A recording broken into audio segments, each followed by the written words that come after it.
আসসালামু আলাইকুম। এখন শুনবেন সংবাদ শিরোনাম। মানুষকে চোখের জলে ভাসিয়ে চলে গেলেন বেগম খালেদা জিয়া। শোকে কাতর গোটা দেশ। কাল দুপুরে জানাজা শেষে রাষ্ট্রীয় মর্যাদায় স্বামীর পাশে হবে দাফন। মহিয়সীর রুহের মাগফেরাত কামনায় জেলায় জেলায় কোরআন খতম, দোয়া মাহফিল। শেষ শ্রদ্ধা জানাতে আসছেন ভারত পাকিস্তান সরকারের প্রতিনিধি সহ বিদেশিরা। কাল সরকারি ছুটি, 3 দিন থাকবে রাষ্ট্রীয় শোক। খালেদা জিয়ার অসামান্য অবদান অম্লান হয়ে থাকবে ইতিহাসে, জাতির উদ্দেশ্যে ভাষণে বললেন প্রধান উপদেষ্টা। আপসহীনতায় পাহাড়ের মতো অটল হলেও ব্যক্তিত্বে ছিল পরিশীলিত, বলছে সাধারণ মানুষ। বিশিষ্টজনদের মতে তিনি নিজ গুণেই হয়ে ওঠেন বিএনপির অপ্রতিদ্বন্দ্বী কাণ্ডারি।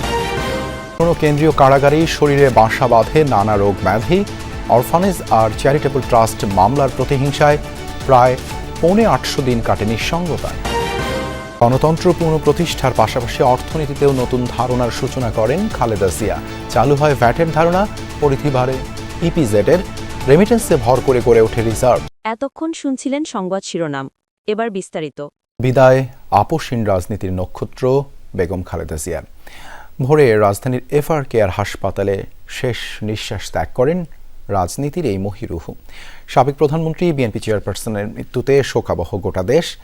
বাবা ভাইয়ের পর মাকেও হারিয়ে একা হয়ে গেলেন তারেক রহমান। বিএনপির স্থায়ী কমিটির বৈঠকের পর মহাসচিব জানিয়েছেন, বুধবার সংসদ ভবনের দক্ষিণ প্লাজায় দুপুর 2টায় জানাজা। এরপর স্বামী প্রয়াত রাষ্ট্রপতি জিয়াউর রহমানের সমাধির পাশেই দাফন করা হবে খালেদা জিয়াকে। তার প্রয়াণে বিএনপি কালো ব্যাজ ধারণ ও কালো পতাকা উত্তোলন সহ 7 দিনের কর্মসূচি ঘোষণা করেছে। শোক বইয়ে শোক বার্তা লিখেছেন যুক্তরাষ্ট্র, ভারত, পাকিস্তান সহ বিভিন্ন দেশের কূটনীতিকরা। শত সংকট আর ঝুঁকিতেও যে মাটির মায়া আঁকড়ে ধরে থেকেছিলেন, যে মানুষের জন্য সমর্পণ করেছিলেন নিজের সারাটা জীবন, সেই দেশ, সেই মাটি আর মানুষের ভিড়ে হাহাকার তুলে নিঃশব্দে চলে গেলেন আপসহীন বেগম খালেদা জিয়া। কেবল একটি দলের নয়, সব দল ও মতের ঊর্ধ্বে উঠে যিনি হয়েছিলেন গোটা জাতির অভিভাবক।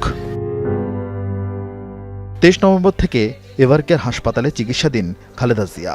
সিসিউর পর আইসিইউতে স্থানান্তর। দেশি চিকিৎসকদের সাথে যোগ দেন বিদেশিরাও।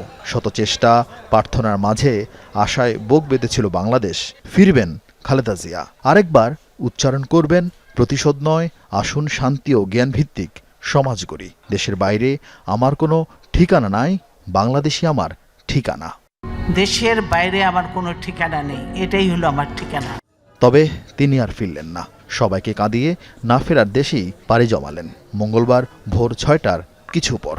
হার্টের ভালভে ওনার ফাঙ্গাল ইনফেক্টিভ এন্ডোকার্ডাইটিস ছিল, এবং সেখান থেকে তারপরে আবার শেষ সময় এসে ব্যাকটেরিয়াল ইনফেক্টিভ এন্ডোকার্ডাইটিসে, অর্থাৎ এইভাবে মাল্টি অর্গান ফেলিওর হয়ে শেষ মুহূর্তে ওনার হার্ট আর কাজ করছিল না। সকাল 6টায় ওনার হার্ট আস্তে আস্তে আস্তে তার কার্যক্ষমতা বন্ধ হয়ে উনি মৃত্যুবরণ করেন। এটা আমরা যারা তার সহকর্মী এবং রাজনৈতিক কর্মী, আমরা এটা বলতে পারি না। বাংলাদেশের রাজনীতিতে একটা বিশাল শূন্যতা সৃষ্টি হলো।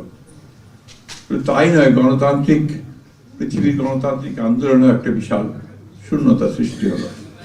মায়ের শেষ সময় হাসপাতালে ছিলেন বেঁচে থাকা একমাত্র ছেলে তারেক রহমান, ছিলেন নাতনি জায়েমা রহমান সহ পরিবারের অন্য সদস্যরা। সকালে হাসপাতাল থেকে গুলশান কার্যালয়ে যান বিএনপির ভারপ্রাপ্ত চেয়ারম্যান।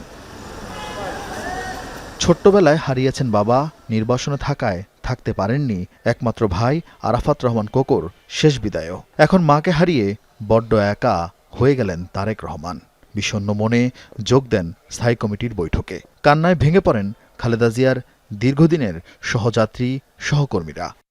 উনি বলেছিলেন, আমার চিকিৎসা এই দেশে যেটা হচ্ছে এটাই যেন হয়, আমি বাইরে যেতে চাই না। গণতন্ত্রের জন্য দেশনেত্রী বেগম খালেদা জি যে রাস্তাটা আমাদেরকে দেখিয়ে দিয়ে গেছেন, আমরা সবাইকে নিয়ে দেশটাকে গড়তে চাই। আমাদের নেত্রীর আদর্শ আগামী দিনে আমরা সকল যেটা ধারণ করে আপসহীনভাবে দেশের পক্ষে থাকি। পরে বেগম খালেদা জিয়ার জানাজা ও দাফন নিয়ে বিস্তারিত জানান বিএনপি মহাসচিব মির্জা ফখরুল ইসলাম আলমগীর।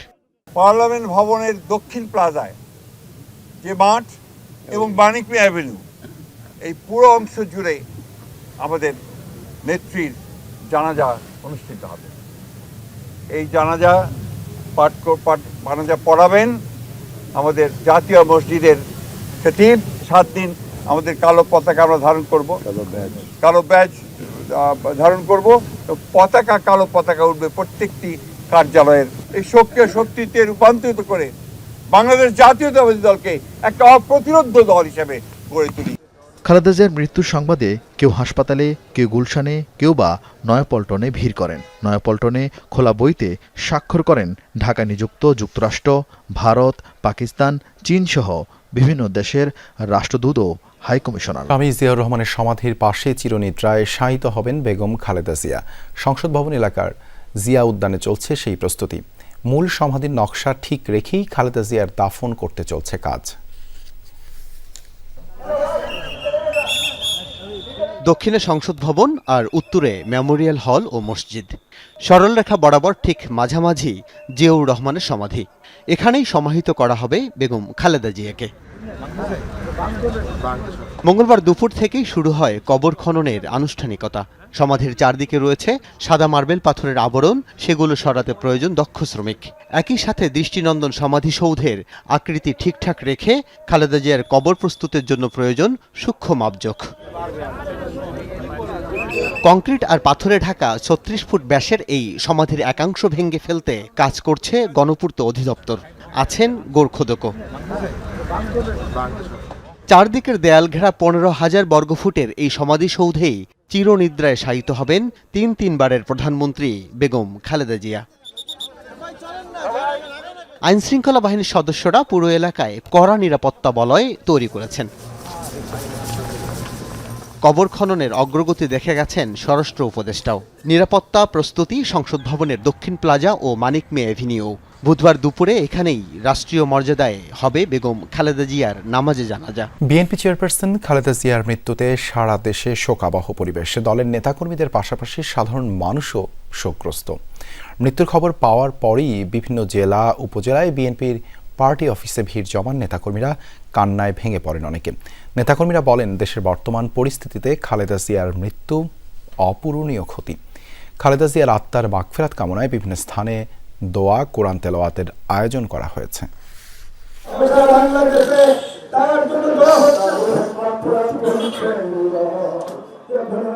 সাবেক প্রধানমন্ত্রী ও বিএনপি চেয়ারপারসন বেগম খালেদা জিয়ার মৃত্যু সংবাদ ছড়িয়ে পড়তেই শোকবহ পরিবেশ শহর থেকে গ্রাম, গোটা 56,000 বর্গমাইল জুড়ে।